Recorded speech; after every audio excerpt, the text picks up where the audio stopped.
YouTube, welcome back. I hope you're all doing well. Happy Sunday. I hope you're having a great weekend so far, whether it be spending time with family, friends, playing games, or watching the NBA playoffs. I've yet to watch the Wolves versus OKC, but I do know that the Wolves won, so I'm a happy man. I'm a happy man. I'm sure Ant was out for blood, chasing SGA, trying to reduce the fouls, get the win. They won by like 25 points, was it? Anyways, Wolves played very well. According to my friend, he was telling me they played very well. They dominated Oklahoma. So I'm very excited to watch that game once I'm done with this video. Today's video though, it's a special one. It's a highly requested video. You guys have been waiting for this one for a long time. It's finally the day. We're gonna be reacting to Michael Jordan, the GOAT, arguably the GOAT when it comes to basketball. I mean, he's when it comes to basketball, without even watching the sport, the first name that comes to mind is probably Michael Jordan. Now, believe it or not, I know absolutely nothing about him. I know of him. I know that everyone thinks he's the GOAT. He is the GOAT, But achievement-wise, accolades, games, highlights, I haven't seen anything. So this is my first time watching, reacting, and learning essentially about Michael Jordan. So yeah, this whole week is going to be about the legends. I'm very excited. It's going to be a good time. Now, yeah, I mean, look at this, guys. I say with every video when we start reacting and learning about a new player that I can dedicate a whole video based on their achievements. Have a look at Michael Jordan. Look at all of this. Look at all of this. This is at least 2 videos just by reading this. So basically what I'm gonna do, statistics wise, I'm just gonna read random things. So I'm not gonna read the whole thing. Otherwise we're gonna be here, for the whole night just reading about his achievements. So we're gonna be reading some of his achievements. I've got his accolades over here. And then once that's done, we're gonna get to the video. So it is gonna be quite a long video, probably 40 minutes. So I hope you have your snacks and drinks ready. Let's get to it. So I like this bit here. By acclamation, Michael Jordan is the greatest basketball player of all time. Although a summary of his basketball career and influence on the game inevitably fails to do it justice. As a phenomenal athlete with a unique combination of fundamental soundness, grace, speed, power, artistry,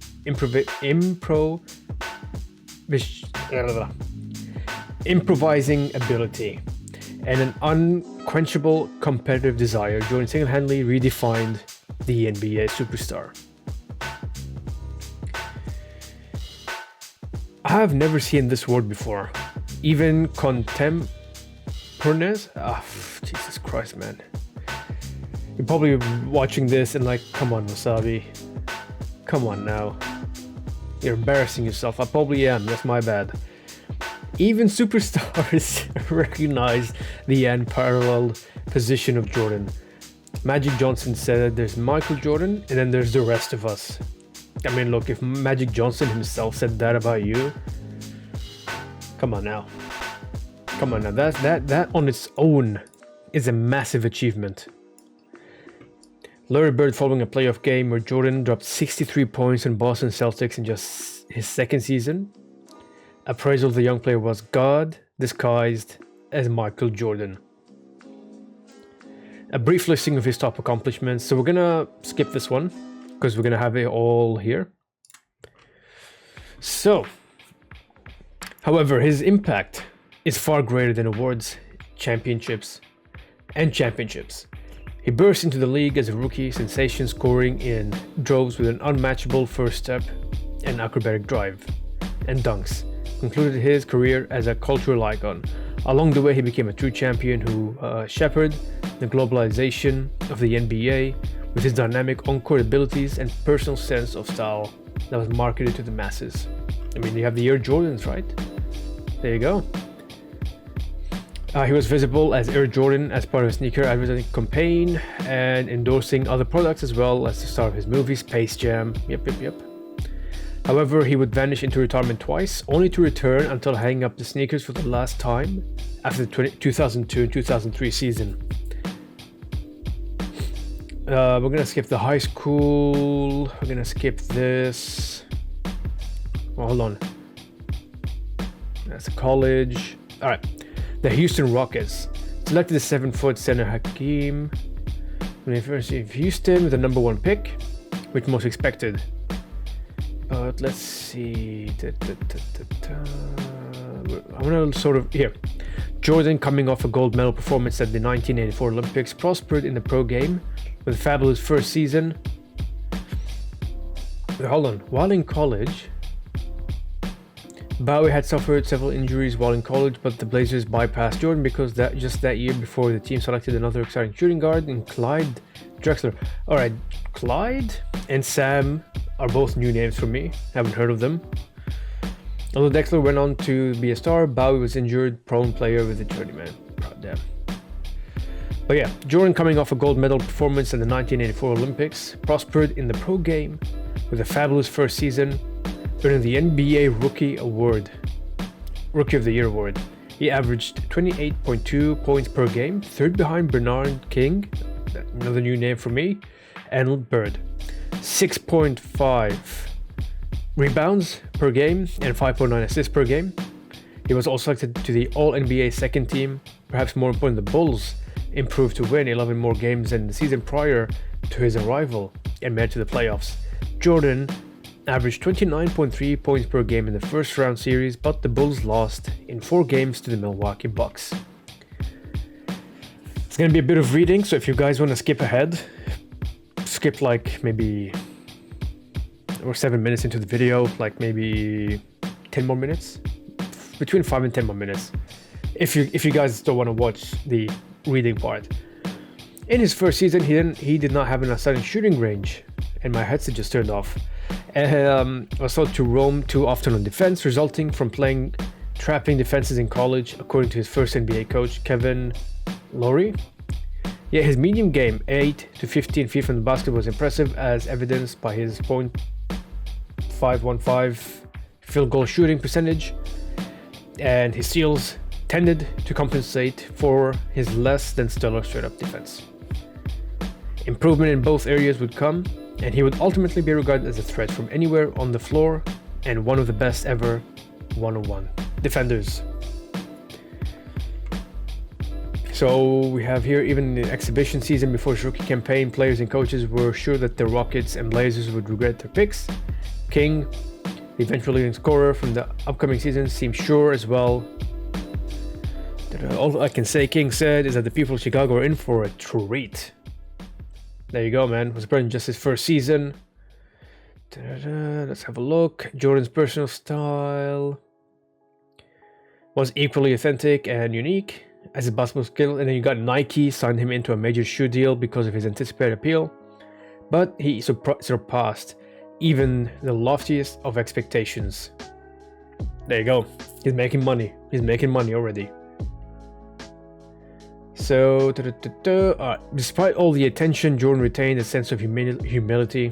I love that. He did not ridicule the Blazers for not taking him. Early on his first season, he told Sports Illustrated he fits in better than I would. They have an overabundance of big guards and small forwards. His self-effacement, I'm not too sure. Oh man, that's these are a lot of new terms for me. Was more apparent when in that same article he said, "I'd like to play in at least one All-Star game." Accomplished a goal. And then here, Jordan scored 7 points in 22 minutes and was left to face questions concerning the alleged conspiracy. The affair grew a life of its own over the years, but Thomas refuted such accusations. The whole ordeal would come full circle when Thomas, as the coach of the 2003 East All-Star squad, Persuaded Toronto Raptors Vince Carter, that's a player I want to react to relinquish his starring role to Jordan in his last mid-season. Damn. Here we go. 3 games into his second season, he broke a bone in his left foot. He was voted the All-Star team, but could not play. Damn. He was sidelined for 64 games. But when he came back, let's see, 63 points in the first round game against the Celtics. The Bulls lost that game at 132, 1 point difference in double overtime, and the series in a sweep. Jordan averaged 43.7 points per game in the series. If there was any doubters to that point about Jordan's ability, surely there was none left. And then we have his 1986-1987 season. He began a career-long onslaught on the NBA record book. That year saw him average 37.1 points in the first of 7 consecutive seasons in which he led the league in scoring and topped 30 points per contest. Jordan scored 40 or more points in 9 consecutive games and 23 straight in one game to set the NBA record. At the All-Star weekend, he won the first of 2 consecutive slam dunk competitions. However, again, the Celtics swept the Bulls in the first round of the playoffs. Damn. Let's have a look. And then in 1987 to 88, Jordan won every major award, including the MVP, Defensive Player of the Year, and All-Star MVP. With the help of his teammates, Jordan led the Bulls to a first-round playoff win over the Cleveland Cavaliers before falling to the Pistons in 5 games. Damn. Alright, in the 1988-89 season, perhaps Jordan's best statistical campaign, he led the league with 32.5 points per game.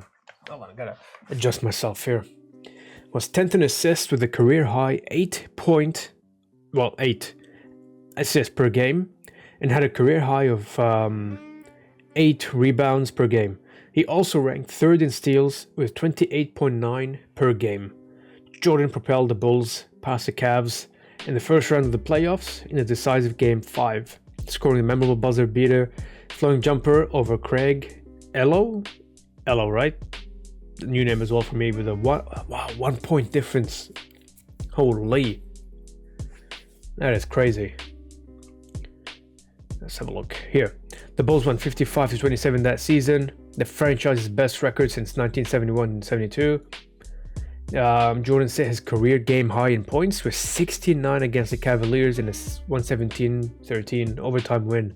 He also emerged as a 3-point threat, posting 37.6%, 100 percentage points above his previous best. Wow.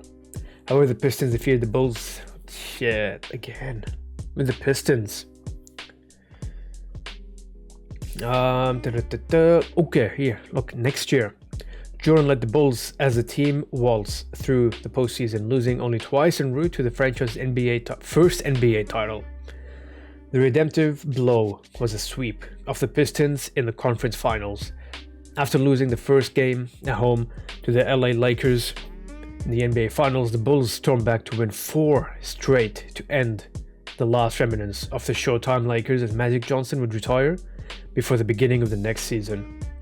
Jordan averaged 31.4 points per game, 6.4 rebounds per game, and 8.4 assists per game, earning the first of 6 NBA Finals MVP. Damn. Let's have a look here. By the end of that 3-year run, Jordan has eclipsed stardom and approached folk hero status. Early into his career, he drew Peter Pan-like admiration for his gravity-defying leaps and belief that he would remain youthful forever. However, during the three-peat, players and teams seemed to concede that the title was Jordan. I mean, there's so much to cover here. So much to cover. Have a look. 1992 final, Jordan opened up Game 1 with a record-setting 35-point first-half performance to lead the Bulls to a 18-9 rout. Jordan seemed unstoppable as he drained several three-pointers over Blazer defenders, and after one made three, he shrugged his shoulders off as if to say, I don't even know what's going on here.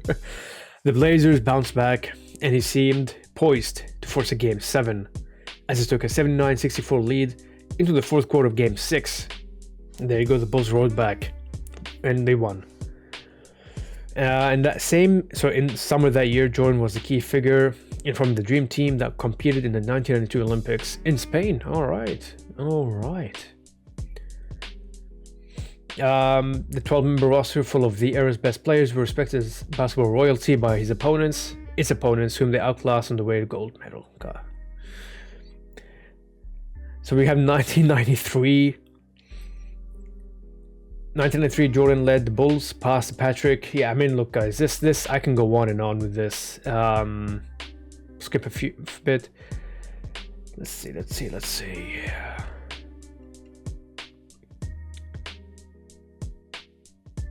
Along the way, Jordan captured the MVP awards of the regular season, also game finals, joining Willis Reed, that's a new name for me, as the only man to win all three honors in the same season.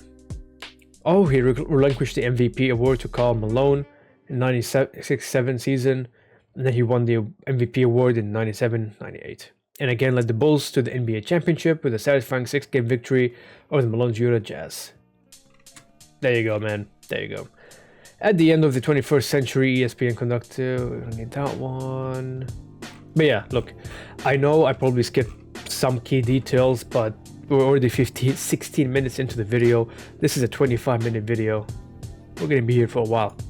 Quickly, Michael Jordan, he's a 5-time MVP, 9-time All-Defensive First Team, Rookie of the Year 1985, AP Player of the Year, Naismith Award, 6-time Finals MVP, 3-time All-Star MVP, All-NBA Second Team, NABC Player of the Year, 2-time First Team AP All-American, 10-time All-NBA First Team Defensive Player of the Year, All-Rookie First Team, and a Wooden Award in 1984. Again, these are just statistics. Just showcases how good he was, but like that first paragraph on the NBA website, it just doesn't do him justice. This video alone might not do him justice and show how good he is, but this video by Nonstop, uploaded 5 months ago, titled "How Good Was Michael Jordan Actually?" So I reckon this is a good start. So, I have spoken long enough. This is like almost 20 minutes of me talking and just reading his achievements. So I say let's get to watching. Michael Jordan scored 50 points or more in the playoffs 8 times, more than Kobe, KD, LeBron, and Wilt combined.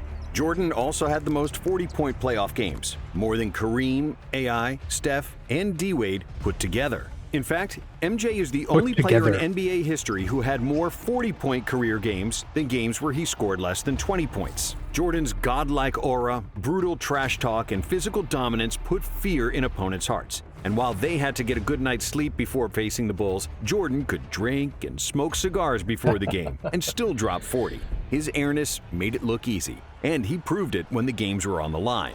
Game on the line, who would take the last shot? Me.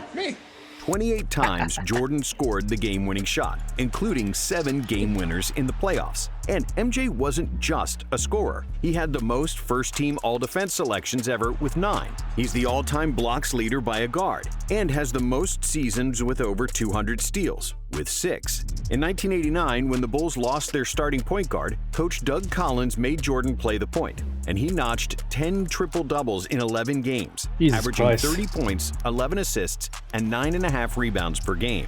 Between 1991 and 1996, MJ played 13 consecutive playoff series where he averaged more than 30 points per game, retiring with 6 rings, 5 MVPs, and a 6-0 record in the final. But despite his seemingly invincible legacy, Jordan did have some weaknesses. That is absolutely MJ insane. led the NBA in field goal attempts 9 times during his 13 years in Chicago, and he was a bit of a ball hog, especially in his early career. Jordan also had some bad playoff games, and he certainly wasn't the most pleasant teammate. So, how good was Michael Jordan actually? And is he really the GOAT? To answer that, we'll start with his genetics and God-given talent. Michael Jordan was supposed to be short. Nobody in his family was taller than 5'9", and as a high school sophomore, Michael was famously cut from his varsity basketball team because he was only 5'11". It sounds sad, but it's true. However, the Jordans were blessed with supreme athleticism. Just look at Michael's older brother Larry, who could dunk at 5'8". So when an unexpected I'm growth spurt 5'7". pushed Michael to 6'6", I'm 5'7". he became unstoppable. By the end of his high school career, Jordan was averaging 27 points, 12 rebounds, and 6 assists. But despite his unreal speed and athleticism, young MJ was still an unpolished gem because he really only played 2 years of high school basketball. As a freshman at UNC, MJ averaged a modest 13 points, 4 rebounds, and 2 assists per game. He was the third leading scorer on the team behind James Worthy and Sam Perkins, and his fundamentals, ball handling, and confidence weren't yet at a super high level. But all that changed in the 1982 NCAA Finals, when Michael hit a game-winning shot against Patrick Ewing, winning the national championship. 18. Shot. Jordan. North Carolina has won the 1982 NCAA championship. Jordan said this was the biggest turning point of his career, because after that, his confidence was through the roof. That turned my name from Mike to Michael Jordan. It gave me the confidence that I needed to start to excel at the game of basketball. In the next 2 seasons, Jordan continued his basketball education under Dean Smith and became a complete player. He averaged 20 points per game. Quick question. You know, with these coaches, they have such a big impact with the teams. And I'm just thinking of it. Are there any coaches that you guys think might deserve their own video, for example? I think that would be a cool idea. Was a consensus first-team All-American, and as a junior in 1984, he was named Collegiate Player of the Year. But based on his college career alone, it was hard to predict that Jordan would reach the pinnacle of the NBA. After all, many great players who came before Michael had far better college careers, including Kareem, Magic, Bird, Bill Walton, Bill Russell, Oscar Robertson, David Thompson, Pete Maravich, and a few others. Because of his relatively modest numbers in college, and because the 80s were the era of the big men, Jordan was selected third in the 1984 NBA draft, behind centers Hakeem Olajuwon and Sam Bowie. He's only 6'6". So Sam Bowie is a new name for me. I do know Hakeem. But he isn't. However, it took just 2 practices for the Bulls coach to call the general manager and say, "You didn't mess up the draft this time." For the first day in practice, my mentality was, whoever is the team leader on that team, I'm going after him. And I'm not going to do it with my voice because I had no voice. I have to do it with the way that I play. When Yep, the season action started, speaks louder it than took Jordan words. only 3 games to score over 30 and 9 games to eclipse 40. By the end of the first month, it was obvious that Jordan was supposed to be the first overall pick. While Olajuwon looked like a star, Jordan was more like a supernova because there was nobody in the league faster than him. It seemed almost unfair how he blew past opponents with That's just a single insane. step who had no answer for his drives to the basket. On top of his speed, Jordan was also the most athletic player in the NBA, with an God unmatched damn. vertical jump and hang time. When he drove to the cup, it looked like he was a fighter jet, and his quickness served as a runway for his vertical takeoff. It's the When quickness and MJ his raised up for a aggression jump when he shot, scores. It seemed like nobody was ever guarding him, because the laws of gravity didn't seem to apply to Michael. Defenders could jump at the same time, but as they would inevitably fall down, Jordan would continue to float in the air and shoot completely unbothered. How's the transition been That is from crazy. college to the NBA? Well, I think it's been pretty easy. Thanks to his high-flying feats That's a lot and of confidence. insane dunks, Jordan quickly became the most popular player in the NBA. So it only made sense that in 1986, he got voted to the All-Star game, despite playing just 3 games up to that point due to an ankle injury. And that same year, in the playoffs, he set a playoff scoring record with 63 points against Boston. But it was an incredible playoff performance. I've never seen it before, and I had never seen it after. That wasn't dude. Michael Jordan out there. It was God disguised. The way he as was Michael dribbling Jordan. the ball. As if MJ wasn't doing enough already, in 1987, MJ led the NBA in scoring with 37 points per game, which was and remains the 5th best scoring output ever, behind only Wilt's insane scoring feats of the early 1960s. Wilt, he's on the list. The franchise and Chicago Bulls to be respected as a team. It's very hard for something like that to happen, but it's not impossible. Meanwhile, Jordan was miserable. Despite all the fame and individual accolades, he was always losing. In his first 3 seasons, MJ only won 1 playoff game, despite being the best player in the league. But after the Bulls GM Jerry Krause drafted Horace Grant and Scottie Pippen, his life would change forever. In 1988, MJ averaged 35 points on 54% shooting, with That is 6 insane. rebounds and 6 assists, winning his first career MVP. Because he also led the NBA in steals with 3.2 plus 1.6 blocks per game, Jordan won the Defensive Player of the Year. And he is still one of only 5 players ever to win Defensive Player of the Year and MVP. And after the 1988 dunk contest against Dominique Wilkins, which is considered by many to be the best of all time, some people already started calling him the best player they have ever seen. Oh my God. But none of that mattered, because the most important thing to Jordan was winning. And now with Pippen and Grant on the team, He was the Bulls had he was their pretty much first addicted to 50-win winning. season since 1974. Chicago then finally advanced in the playoffs, winning the first round over the Cavaliers, with MJ averaging an insane 45 points per game. However, in the second round, a more experienced Pistons team defeated the Bulls pretty easily, 4 games to 1. Here we go. It was proof that individual greatness doesn't That's what we were translate reading to earlier. playoff wins, a lesson Jordan had yet to learn. But that didn't make him any less entertaining to watch. In the 1989 season, Jordan hit his first legendary shot in the NBA, simply known as the shot.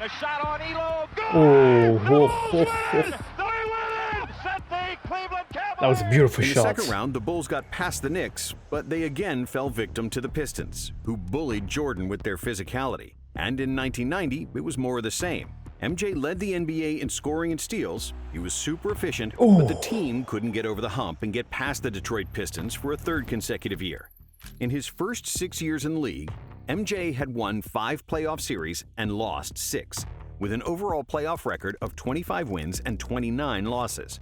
So after that 3rd loss to the Pistons, the media started doubting Jordan, questioning his ability to play team basketball. And now wondering this if he was is only where he's concerned about gonna himself and his flip numbers. it around. And in a way, they were right.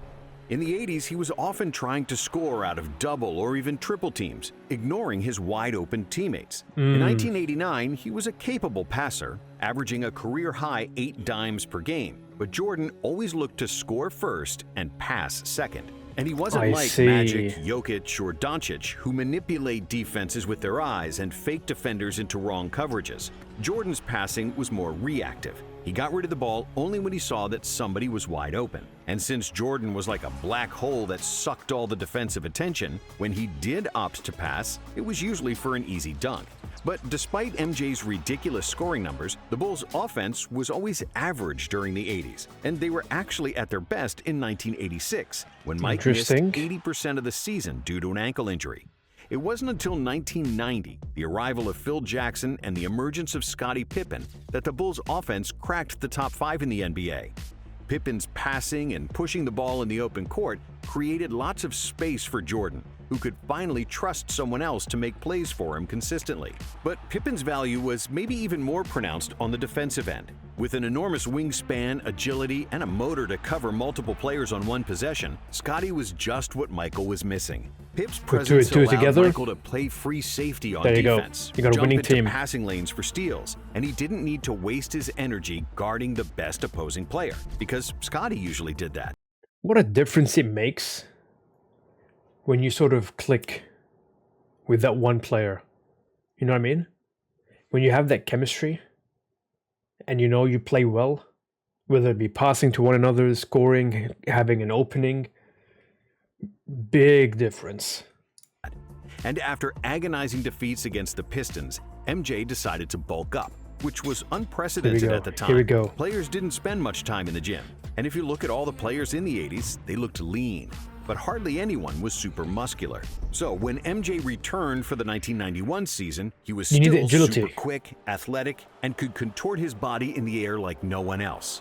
But this time around, he was also much stronger, which allowed him to absorb contact better and bully smaller players with his size. What also helped Michael was the arrival of coaches Phil Jackson and Tex Winter, who instituted the triangle offense, which was based on cutting in open spaces and playmaking out of the post. If executed properly, Hold on. Nice. and Okay. playmaking out of the post. If executed properly, the triangle was believed to be the most optimal offense to optimize spacing. Passing, MJ yep, didn't yep. have to bring up the ball all the time and force his shots, and he was receiving the ball closer to the basket, where he'd bully smaller defenders and dominate like never before. Even though Jordan was phenomenal from the moment he stepped into the NBA, in 1991, he was at his best, and he won his second MVP award. The '91 Bulls had the best offense in the NBA, and they crushed the opposition in the Eastern Conference. They swept the Knicks, beat the 76ers in 5, and then finally got their revenge against the Pistons. Pure This time, domination. it wasn't even close, as Detroit was on the decline after 3 straight NBA Finals trips, while the Bulls were ascending. MJ swept Isaiah and the Pistons, who famously left before the final buzzer of Game 4, refusing to shake the Bulls' hands. We finally got over the hump of the loser's mentality. We were starting to become a winning franchise. And this is why you don't give up. The sky was the limit. But in the NBA Finals, that's why you don't give legend up. awaited, Magic Johnson. And it seemed like the 5-time Here NBA we champions go. still had the upper hand when the Lakers defeated the Bulls at home in Game 1. That is, until Phil Jackson made the adjustment to have Pippen guard Magic, which turned the series around. And in Game 2, Jordan dazzled the world with another iconic move, switching hands mid-air to score an acrobatic layup. No way. Hold on, we gotta watch that again. With another iconic move, switching hands mid-air to score an acrobatic layup. That's amazing, man. The Bulls won That's the next actually 4 games, amazing. and at last, the championship. Jordan's hunger for an NBA ring was finally satisfied. Throughout the playoffs, MJ averaged 31 points, 8.5 assists, 6.5 rebounds, 2.5 steals, and 1.5 blocks, shooting a career-high 56% from the field. Jordan is the most talented He's the GOAT. player in the NBA, by far. And the 1992 season was a continuation of peak form for Jordan and the Bulls. Another scoring title with super efficient shooting, first-team All-Defense, and another MVP for his airness. The Bulls once again had the best offense in the NBA and won a franchise record 67 games. Chicago reached the finals against the Trailblazers, and the media pushed the narrative that Clyde Drexler was better than Jordan, because Jordan is not a good outside shooter. So MJ responded by nailing 6 threes and 35 points in the first half of Game 1, which was a finals record for both threes and points in a half, in what will forever be remembered as the Shrug Game. And even though Portland tied the series at 2 apiece, the Bulls were just too good, and they won the series in 6, with MJ averaging 36 points in the finals. After the second finals and the Dream Team experience in Barcelona, Pippen and Jordan came into the '93 season with an empty tank. The Bulls weren't as dominant in the regular season. But even though he was tired, MJ still led the NBA in scoring, which was his 7th scoring title in a row. And he also led the league in steals. Chicago made it to a 3rd consecutive finals, where they faced league MVP Charles Barkley and the Phoenix Suns, the best team in the regular season. Barkley was also the best player on the Dream Team, as well. And when he won the MVP, many people believed that he could be an even better player than Michael, which pissed off Jordan. But because of the Suns' inexperience and Barkley's nasty elbow injury, the Bulls won the first 2 games on the road, and it seemed like it would be smooth sailing to the next title. However, the Suns weren't going away that easily. They won games 3 and 5 in Chicago, and they could have won game 4 too, if it wasn't for Jordan. That motherfucker would not let me win that game. Who buried the Suns with 55 points, the 2nd highest scoring game in NBA Finals history. And Michael just outplayed. The thing with Michael Jordan now, the more I watch this and, reading his stats, he just refuses to lose. It's like the idea of losing or coming 2nd place doesn't exist over here. No matter the doubts, the haters, who gets drafted to what team, or whatever team they're playing against, they just said he was tired, exhausted, still he was still leading in terms of points in the NBA. They were saying Charles is going to be the better player compared to MJ. Yeah, right. Me. That was probably the first time in my life that I felt like there was a better basketball player in the world than me, to be honest with you. After 5 games, it was 3-2 for the Bulls, but the remaining 2 games were to be played in Arizona. In Game 6, the Suns had the lead throughout the 4th quarter, but Jordan kept the Bulls in the game, and everybody expected Jordan to take the final shot to tie the game. But then what happened? MJ wasn't the same stubborn player as before, and he gave up the ball early to set up an open shot for John Paxson. Oh, nice. Nice. Nice. That was it. a three-peat, and MJ's legacy was set. That's crazy, man. Jordan Three-peat. finished the 93 finals with averages of 41, 8, and 6 on 51% shooting and 40% from three. And this wasn't even his best playoff series statistically. MJ was on the top of his game, and his basketball IQ, winning mentality, and physical dominance all synced in perfect harmony. Jordan showed his otherworldly ability to beat an opponent one-on-one, separate double teams, attack the rim, but also to find open teammates. If we compare the 1993 Jordan to his early NBA years, the growth was evident. When it was needed, he was pressing full court defensively. When nobody could score, he recognized it and carried the Bulls. And when he got doubled, he gave up the ball without trying to be a hero. He grew, he matured, he adapted. He became the GOAT.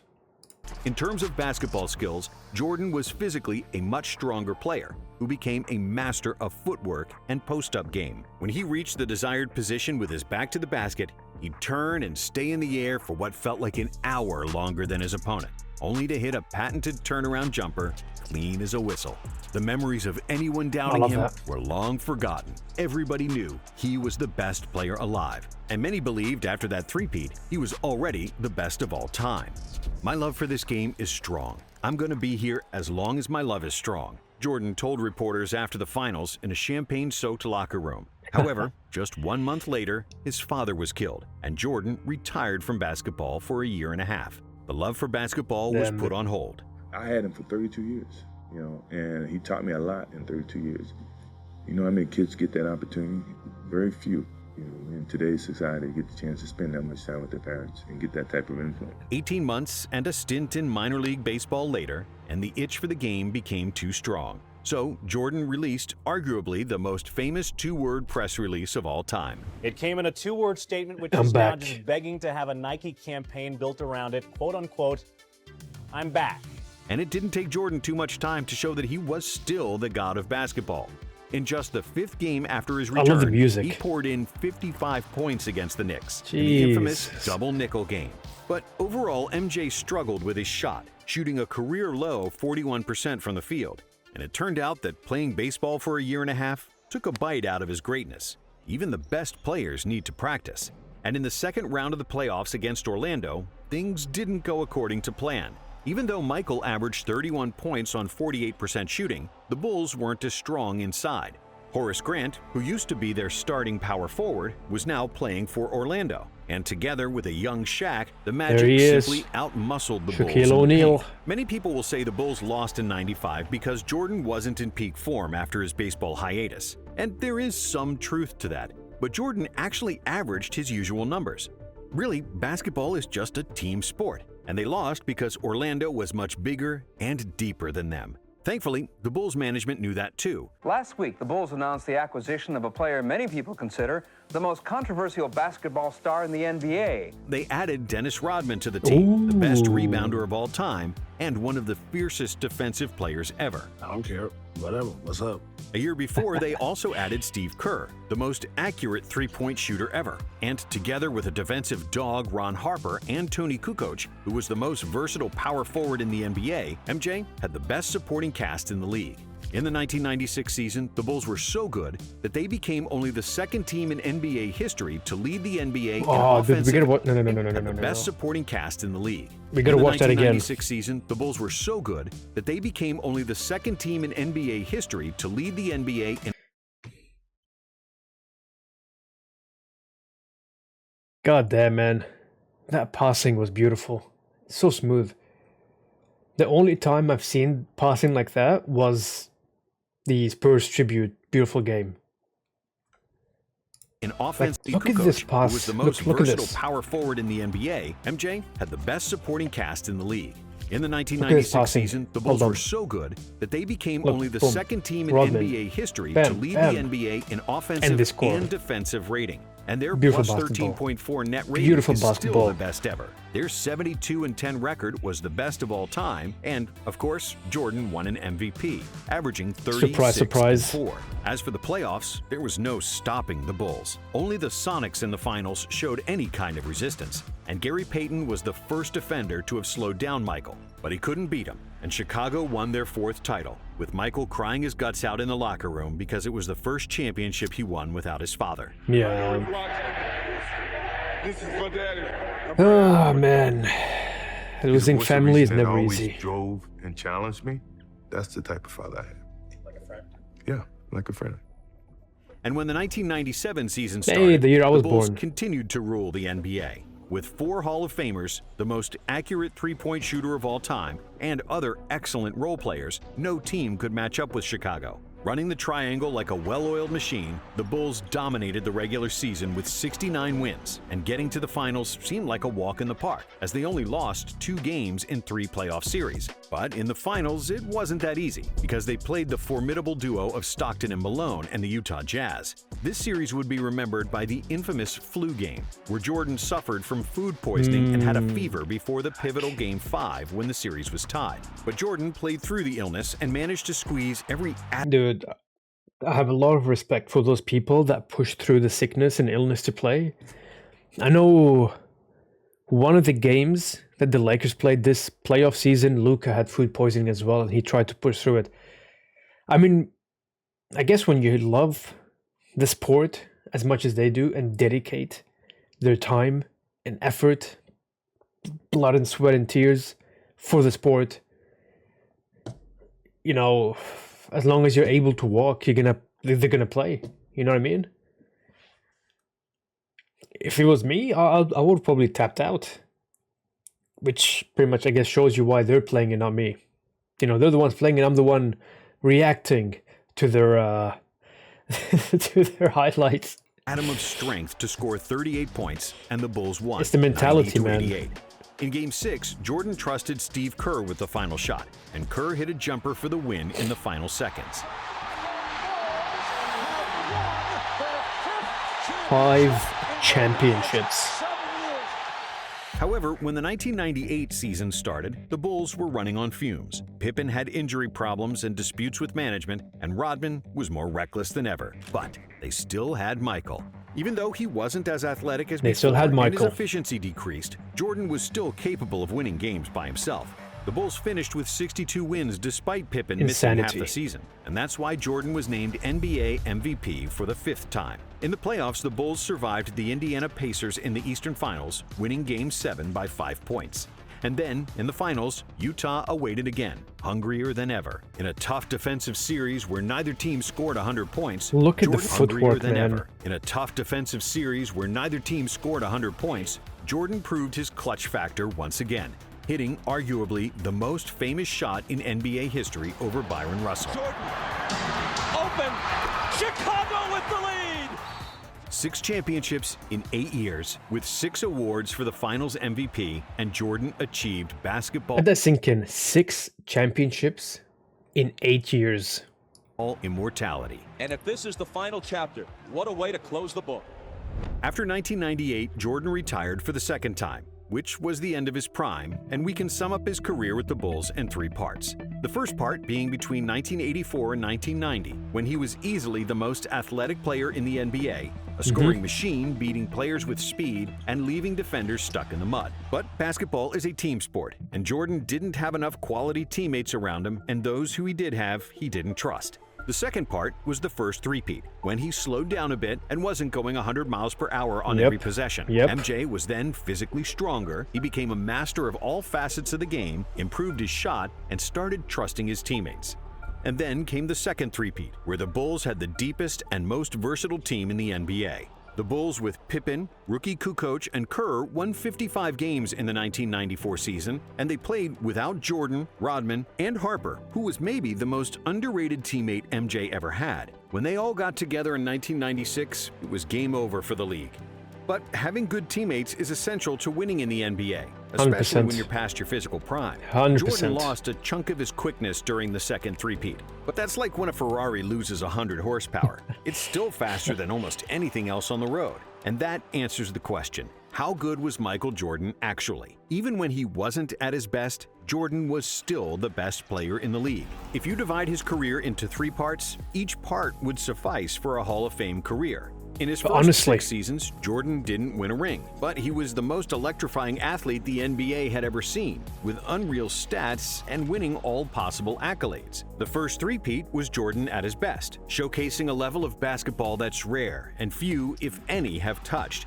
And with his second three-peat, the Bulls won 72, 69, and 62 games in the regular season, and capped it off with 3 championship rings, losing just 13 games in 12 playoff series that's just from incredible. 1996 to 1998. Absolutely incredible. The only season of his career where Jordan wasn't the best player in the league was probably just his rookie season. Jordan was the best player in the world for over a decade, something that can be said only of 3 other players: Wilt, Kareem, and LeBron. But while Kareem's individual and team accomplishments are similar to a lot of you guys probably agree with Hakeem. Jordan was the best player in the world for over a decade, something that can be said only of 3 other players: Wilt, Wilt, Hakeem, right? I think that the majority of you guys would say yes. Kareem, and LeBron. What do you guys think of LeBron being on that list? Yes? No? I'm very, very interested to hear your opinions, or to see your opinions. But while Kareem's individual and team accomplishments are similar to MJ's, Jabbar wasn't the best player on his team for 3 of his 6 championships, and he only has 2 Finals MVPs compared to Jordan's 6. Wilt's scoring numbers from the 60s were impossible to reach even for Jordan, but he only won 2 titles and was constantly losing to Bill Russell. And finally, there's LeBron, who might be the most complete basketball player ever, and due to his longevity, he is the statistical GOAT. But LeBron only has 4 titles and has lost 6 times in the finals, including the 2011 dud against the Mavs, where he played a catastrophic series that cost Miami the championship. And that's something that never happened to Jordan. And because of his decade of dominance, a 6-0 record in the finals, with 6 Finals MVPs, and the biggest impact on NBA popularity worldwide, it's hard to say that Jordan wasn't the greatest player to ever touch a basketball. Speaking of Jordan, we've got another video about him and Pippen you simply can't miss. Absolutely incredible video by Nonstop. As someone who had no idea about how truly Michael Jordan, how good he was, I now know. I now know why he's considered the GOAT. You're right. Once again, you guys are right. I mean, you know, even with the haters and the doubters, he pushed on, he trained, he improved, he matured. Look at him. Multi-time NBA champ, MVP. He's done it all, man. 3-peat, twice. And, you know, even when he was in his rookie season, he was dominating. And then when he reached his prime, he was dominating. I mean, well, if from what I've seen in this video, it seemed like he had his peak was when he started until he finished. Like he was just peaking the whole time. Yeah, I mean, look, this video did very well in showcasing, you know, his statistic, you know, the statistical achievements, his accomplishments.